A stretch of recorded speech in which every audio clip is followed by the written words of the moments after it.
Hernandez of My Juicy Net, Mr. James Miguel of Showbiz Ganap, Mr. Jeng Bauto of Showbiz Nest, Miss Kate Adahar of Random Republica, Mr. MJ De Leon of Glitz, Mr. Alan Sangcon of Stars Photog, Mr. RM Marcelo of Barbylicious, Mr. Albert Abelido of Chicanas Ave, Mr. Chad Solis of the Manila Feed, Mr. Justine Montas of Starring Entertainment, Mr. John Bueno of Kumagao, Mr. Edsel Roy of Starmometer, Mr. Rocky Batara of Runner Rocky, Mr. Rain De Ocampo of Raincheck, Mr. Michael Almacen of Bix Buzz, Miss Jing Javier of Amazing Jing for Life, Miss Ali Pandez of whasup.ph, and last but definitely not the least, we also have Mr. Janelle Estillore of Cinema Bravo.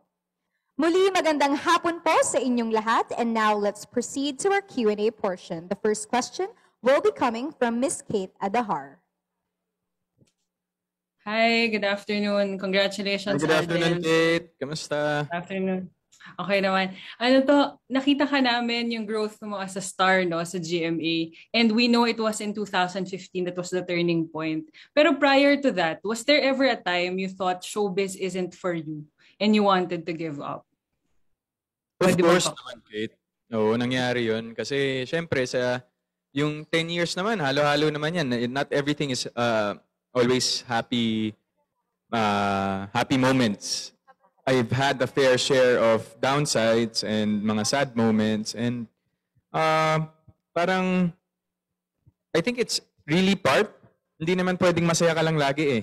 And hindi rin naman pwedeng malungkot ka lagi at in despair. So there were moments that really I wanted to give up. But doon kasi talaga nasusubok yung faith mo eh. Yung faith mo sa Lord, kay Lord, and yung patience mo. Kung gaano pa kahaba yung PC mo para maghintay.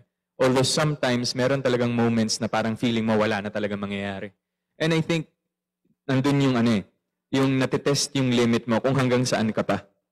And I'm very grateful kasi every time I experience those moments, meron nangyayaring break.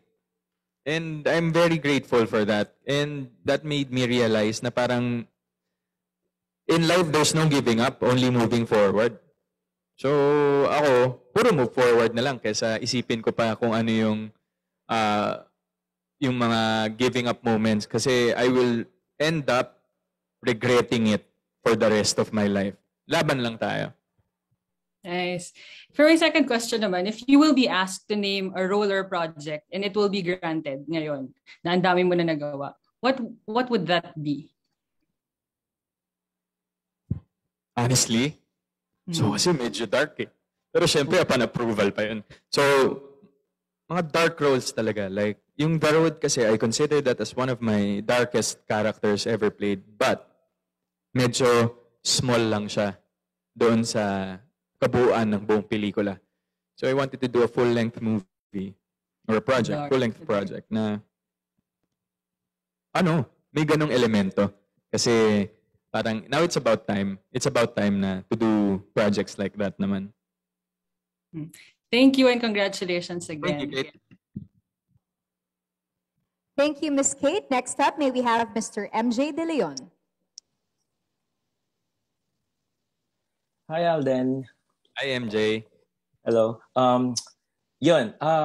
More than 10 years with GMA, and now you're given more years to be in the Kapuso station.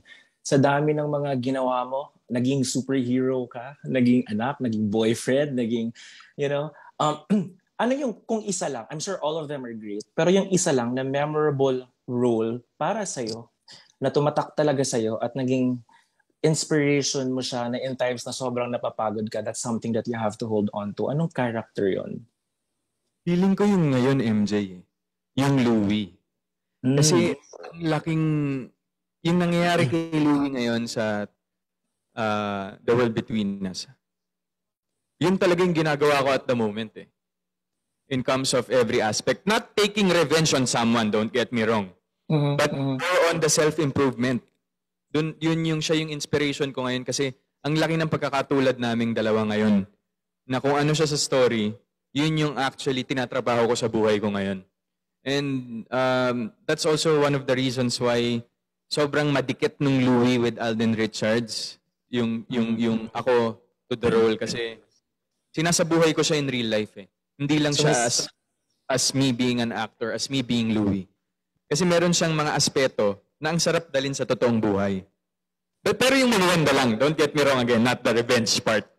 yeah, Pero yeah. yun, yung Louie ngayon, siya yung inspiration ko. I see. Maybe yung pagiging inspired sa work at, yeah, I see the similarities nga. But yeah, of course, not the revenge part. We get it. So yung next question ko naman, everybody is so excited with the project with BEA Alonzo. So tapos na ba yung shooting and is there a release date for it? Yes, actually ngayon hindi pa kami nagsa-start mag-shoot. But Ay, hindi pa. kasi ang dami pang details to be finalized and we're just waiting for the producers as well. Pero one thing is for sure, tuloy siya. Pero yung final details on when to start filming, wala pa po as of now. Ayun. We're all excited. And we're also excited to see you more sa Kapuso Station. Yes, thank you, MJ. Thank you, Alden. Congratulations. Thank you. Thank you. Thank you. Now, next up, we have Mr. Alan Sangkon. Hi Alden, hello. Hi Sir Alan, kamusta na? Basta na, nice to see you. Naman. Yung first question ko, Alden, kumbaga, you renew your contract with GMA, di ba? What made you decide to continue your contract with GMA? Parang sa kabila ng mga nangyayaring lipatan ng mga ibang mga celebrities in different network, for sure may mga offer din sa'yo. Pero what made you decide to stay in GMA? And ano yung magandang nagawa ng GMA to your career? Kung bakit nandyan ka ngayon as Alden Richards? Opo. Malaking bagay po talaga kasi sa akin yung loyalty and also the reason why nadadala ko po sa success ko yung GMA is because I've been always loyal to the network since I started my journey in the showbiz industry. And I'm sure everybody will understand that my loyalty stays with GMA until the end of my career. Kasi dito po ako nagsimula and I think I'm very confident enough to say na hindi ko kakainin yung sinabi ko na I will stay with GMA. Kasi parang ang dami po kasing ganun na nakikita natin. They say they will stay. They say they will not do this and do that, but eventually ended up eating all the words that they've said. So ako po, I'm confident and I will, kahit po nung iba ko mga interviews before when I was signing up with GMA, that I will remain loyal to the network until the end of my career. That's for sure. And I'm confident enough to say that. 10 years na rin po kasi, matagal-tagal na. So isa pang 10 years, another 10, at another 10 ulit. Magkapamilya na. Good to hear that, na. Magkapamilya po ako. Magkaroon ng asawa at anak. Yun pala. Soon. Yeah. So, we're excited dun sa ibang mga projects mo pa sa GMA. Yan. Sigurado marami pa yan. And, yes, at isa sa mga project na yan, ngayong magkasama na kayo ni BEA Alonzo. Alam ko, ang first project ni BEA is with you. How excited you are to work with BEA Alonzo? Alam ko nakatrabaho mo na siya sa commercial Pero this yes, kasi I've been a long time fan of BEA even way before I started and sinasabi ko, I'm very vocal about this tour naman pag nakakasama kami when we started doing workshops for the movie. And I'm very excited for the project as well since it's a beautiful material. I've read the script and it's also a different role for me, more mature and different take on a love story. Panibagong love story na naman po ito sa akin. So, excited po ako and malapit na po kami mag-start ng filming nun soon. Okay, thank you. Congratulations, Alden. Thank you, Sir Alan. Thank you, Sir Alan. Next up, may we have Mr. Rocky Batara. Hi, Alden. Hi, Rocky. Hello. So, yan. So, first of all, Alden, congratulations for renewing your contract and staying a solid Kapuso. So, Alden, maraming magagandang projects at opportunities ang nabigay sa iyo ng GMA. Papateleserye, movies, concerts, at even albums. So, para sa iyo, Alden, ano yung mako-consider mo na greatest achievement mo as a Kapuso at bakit? For me, aside from the projects, the awards, and the accomplishments that I've done in my 10 years of stay here, my greatest accomplishments, the greatest accomplishment for me is really maintaining the relationships I've had with people na nakasama ko from the very beginning until today. I'm confident enough to say, nakasama ko pa rin sila. Kasi silamahan nila ako during the times na wala pa ako napapatunayan, during my darkest moments, nung nagsisimula pa lang ako. So they deserve to be part of my success kung ano man yung nararating ko sa buhay. And for me, that's the greatest achievement. And hindi mananakaw yan ng kahit sino. Kasi napakahalagang bagay sa akin yung relationships na ipupuntar ko habang nandito ako sa industriya. And I guess, parang isa yun sa mga inspirations ko din sa kung bakit gusto ko pang magpatuloy and bakit gusto ko pang dumiretso yung journey ko bilang Kapuso. And for my last question, gaano ka ka-grateful as a Kapuso? Very grateful for all the trust, support, and opportunities that the network has given me.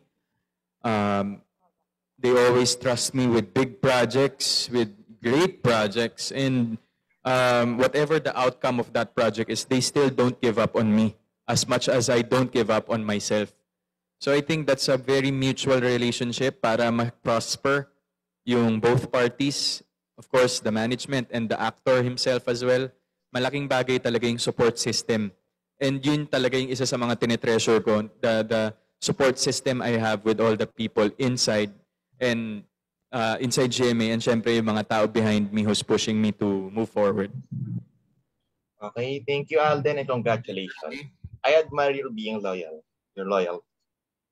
Thank you. Thank you. Thank you, Sir Rocky. Next up, may we have Mr. Albert Abelido. Hey, hey, hey! Mabuhay, Alden! Hey, si Chika na Albert! Congratulations! Oh my God. Ayan. Yung first question ko, kasi in all fairness, when we browse through your feeds, talagang you always make our day. And it is because of yung commitment mo talaga to stay fit and healthy. So, yung question ko is, how would you describe yung journey na yan to stay fit and healthy? I guess it's always about being with the right people, having the right attitude, having the right mindset and goals, and kung paano mo tinitingnan yung buhay mo everyday. I think that's a big factor. Kasi siguro the physicality of a person doesn't lie. Kung ano talaga yung nasa loob mo, yun yung magra-radiate. If you have a clear conscience, if you have a good heart, good soul, hindi mo naman ma-fake yun eh. And you can, and madali rin siyang i-fake. But syempre tayo being sensitive, makikita naman natin yun. So I guess it's really more about that. And syempre yung mga taong kasama mo behind you. Okay. Tama yun. Hindi na fake ang inside. Bet ko yan. Ayan. And yung last question ko naman is, how do you feel with the great influence that you currently have? Gano'ng kalaking pressure sa'yo yun? Patay. Malaki po. Malaking pressure. Pero siguro authenticity is the key. If you're authentic enough and you're real enough to show yourself, I think the pressure would just be right around the corner. Hindi mawawala yun, but you can just lower its presence in your life. Just be yourself. Kasi yun naman po ako eh. What you see is what you get from me. No pretensions. And parang since day one naman, that has been sa mga prinsipyo ko yun eh. Na hindi magbago talaga. Kasi doon ako nakilala, and until the last day of my life, yun pa rin ako. Thank you. Thank you so much, Alden. Thank you, Congrats. Albert. Thank you. Thank you so much, Albert. Next up, may we have Ms. Jeng Bauto. Hi, Alden. Good afternoon and congratulations. Yeah, hi. Oh, so you're now considered as the most sought after Kapuso leading man. So parang almost all Kapuso actresses or even yung mga actresses that recently transferred to Kapuso from other network express their excitement to work with you in a project. So how does it make you feel? So what keeps Alden grounded? Ako po, I've always believed in lahat ng accomplishments ay isinasa puso, hindi isinasa isip. Kasi it will just be a moment for you to, I take those opportunities and moments to be more humble and to lower myself even more. Kasi hindi naman talaga siya para i-boast mo and parang you put it on people's faces. Ako po is, for me, whenever I have accomplished something, I just put it in heart and move forward and look for other opportunities na pwede kong ma-accomplish. Kasi nawawala naman po yun. Like what I've said a while ago, sa mga tao naman po, hindi yung mga awards mo, hindi yung kasikatan mo, hindi yung kagalingan mo yung maiiwan sa kanila, kundi yung kabutihan ng puso mo. So I think that's the priority. Well said. That's why you are blessed, Alden. And for my next question, so looking back at your 10 years in showbiz, with countless of TV and movie projects showing your versatility as an actor, if there's one project na parang feeling mo sana hindi mo na lang ginawa or sana you could have done better to justify your role, ano yun? And anong naging learnings mo doon? How did that influence the Alden that you are now? Opo, sa moments pong ganun kasi, wala po kasing sana hindi ko na lang naibigay, kulang yung naibigay ko sa ganitong proyekto. Kasi kung wala pong magiging mistakes, wala pong magiging learnings eh. So wala po akong pinagsisisihang project with GMA. Although there are moments talaga minsan na hindi nagwo-work. Maybe because it was not yet the right time for that project for me. And it's not just a learning for me, but learnings to all the people who's around me as well. So of course, especially my management. Kasi ang maganda po dito, wala pong sisihan. Walang sisihan kung bakit hindi naging successful ang isang project. It's always about how can we improve on the next? How can we improve on the future projects that we can do? Kasi gano'n naman po eh. That's a very healthy mindset na in all projects that we do, hindi walang nagpipinpoint kung sinong may kasalanan. It's really more on how do we improve on the next. Para at least every project is a learning, every day is a learning for all of us. So parang mas ano po siya, mas more on the productive side rather than the negative side of it. Okay. Thank you, Alden, and congratulations again. Thank you, sir. Thank you, Sir Jeng. Next up, may we have Sir James Miguel. Hi po. Hi, Jay. First, congrats, Alden, sa contract renewal with GMA Art Center. Thank you. Curious lang, what are your plans this coming holidays? Mag-slow down ka ba this year or work ka pa rin? Plans, actually, walang concrete plans on the holidays kasi actually, takot pa akong lumabas at ilabas yung family ko out of the country. And pero for now, there are a lot of work piled up even after this lock-in. So I really have to focus on that muna. And of course, I have a movie with BEA pa. And then I'll see kung magkakaroon ako ng free day sa holiday, maybe that's the time when I'll plan. Kasi hirap naman magplano ka tapos hindi rin matutuloy, di ba? Mas masakit yun. Follow-up lang dito, paano mo siya mas gagawing special despite na parang hindi mo pala balak lumabas with your family? Kasi kami naman po, sanay kami ng holidays na bahay lang talaga. Ganun kami lumaki because hindi naman kami talaga, we didn't have an extravagant life when I was young. So, sanay kami sa simpleng buhay. So, basta magkakasama lang kami, that's already a holiday for us, ng family ko. Ayun lang. Thank you so much. Thank you, James.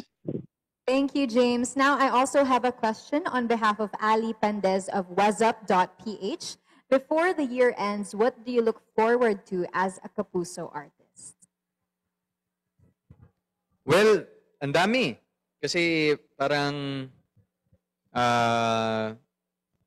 being a Kapuso has already been engraved in my heart and in my mind.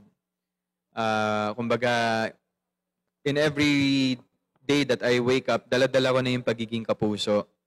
So I really look forward in the next decade, since I'm celebrating my 10th year, going 11th year sa industry, I look forward for the next decade, kung ano pa yung pwedeng learnings and yung journey ko na iti-take on, of course, with GMA.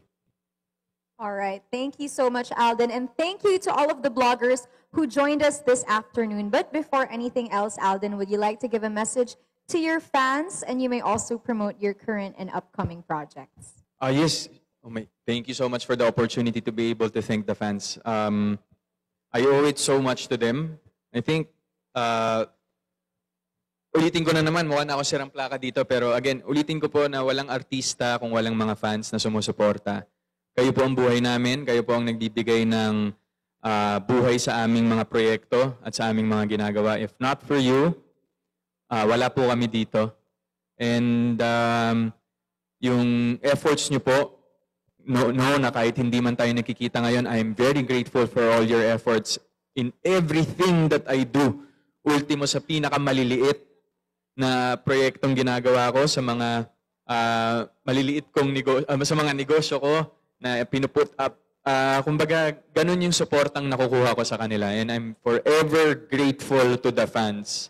And that you will always be in my heart. You will always be my inspiration in everything that I do.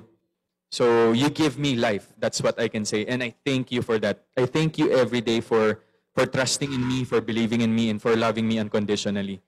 And yun. So with future projects, I'm very, very excited to say na The World Between Us will come back this November. No words can express how grateful I am with the experience that happened here in this project. And there are things na hindi ko pa nagawa. And I'm so happy that I was able to do this project with these amazing people who has been with me in this journey. So abangan niyo po kami sa GMA Telebabad this coming November. Let's go. Thank you, Alden. And I'm sure all of your fans are incredibly grateful for the gratefulness that you have for them. Pero syempre, hindi rin po makukumpleto ang ating BlogCon nang walang photo op. Kaya naman po mga kapuso, please turn on your cameras.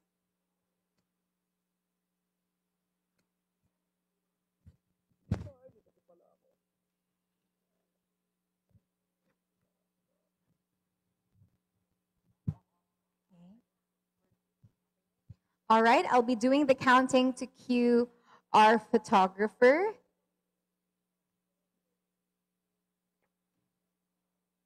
In 3, 2, 1, smile. And another one just for safety. In 3, 2, 1, smile.